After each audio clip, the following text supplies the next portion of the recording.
So tamang unboxing lang yung anak ko dito sa loob ng Jollibee after school dahil dumating na nga yung mga pina-order niya sa akin dito sa ating TikTok shop.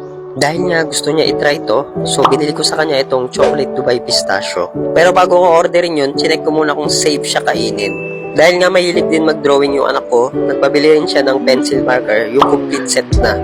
At syempre, sinamahan ko na rin ng whiteboard pencil marker. Well anyway, kung gusto mo mapanood yung full vlog nito, puntahan mo lang yung YouTube channel ng anak ko. Isa rin ito sa way para maiwasan yung mga anak natin sa mga gadgets na magbabad.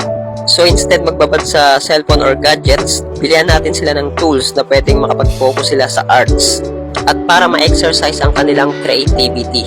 So sa panahon ngayon, isa sa nagkukos ng sakit ng ulo ay yung pagbababad sa cellphone at gadgets. So kung ayaw nating mapahamak yung mga anak natin, gawin natin ang lahat. Mag-focus sila sa creativity, hindi sa cellphone or gadgets. So para iwas stress, bigyan natin ng arts activity at physical activities ang ating mga anak.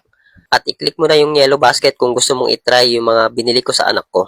And again, itong naka-fast forward na short clip na pinapanood mo ngayon na video ng anak ko ay mapapanood mo yung full video vlog niya, yung full episode na hindi naka-fast forward and at the same time may audio.